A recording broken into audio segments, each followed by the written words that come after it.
This is Plant-Based Briefing, The Courage to Create Systemic Change by Dr. Sailesh at climatehealers.org.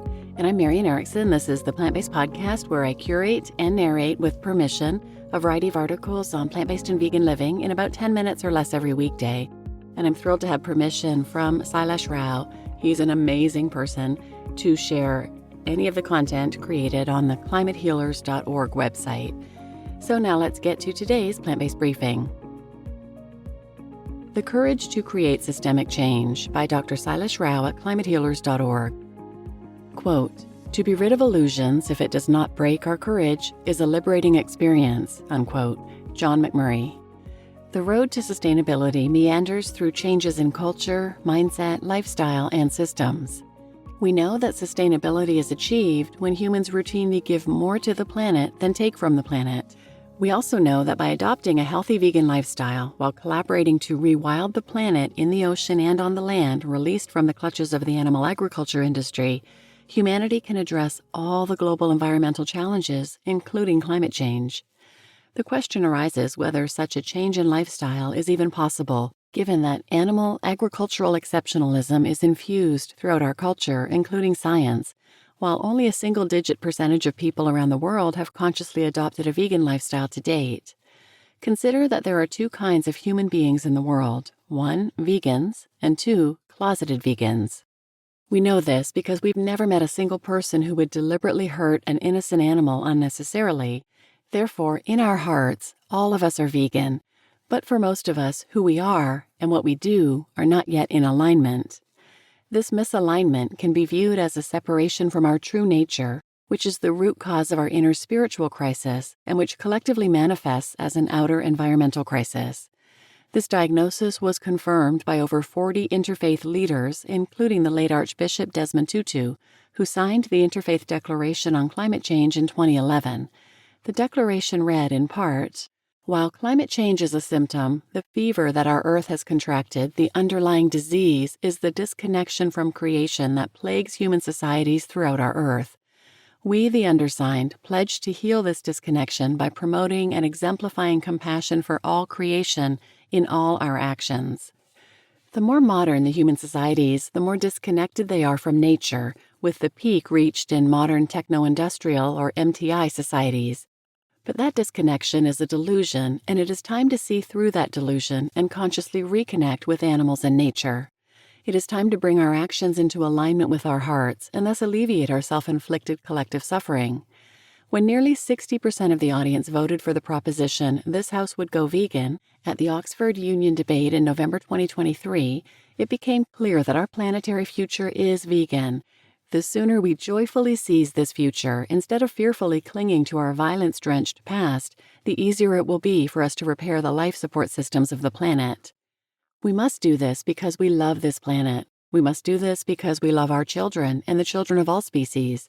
But to do this, we also have to believe in things we have not seen before. We have to believe that wild animal populations can increase year on year, chemical pollution can be reduced around the world, ocean dead zones can be shrunk, and the CO2 concentration in the atmosphere can decrease from one year to the next. Only with such belief can we truly work on the necessary engineering task of repairing the life support systems of the planet. This bright future is in our hearts, minds, hands, spirits, and especially our stories and games. At Climate Healers, we begin with 3 foundational axioms. 1. Nature is the perfect system design. We believe that there are no mistakes in nature, but only misunderstandings about nature.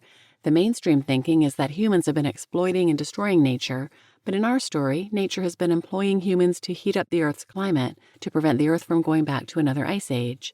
Now, nature is sending us clear signals both individually in the form of rampant chronic diseases and collectively in the form of biodiversity loss, ecosystem collapse, and climate change, that our climate heating phase is over and that we need to consciously transition to our climate healing phase as soon as possible.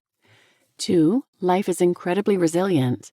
Life on Earth has been around continuously for an estimated 3.7 billion years, and as part of that resilience, life increases in complexity to overcome environmental challenges. As the sun got warmer and warmer over time, and at the inner edge of the habitable zone around the sun, the Earth spawned us as a species in order to create all the necessary tools and technologies for homeostasis on planet Earth.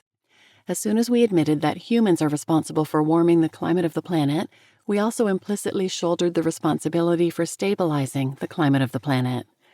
We are the thermostat species of the planet, whether we like it or not. All the other species are counting on us to do our job with integrity so that life may continue to thrive on planet Earth. Humans now have a definite purpose and a vital role to play in the well-being of our beautiful planet. And number 3, humans are just as capable of organizing for peace as for war. We believe that humans are neither all good nor all evil, but that we all have constructive and destructive tendencies in us.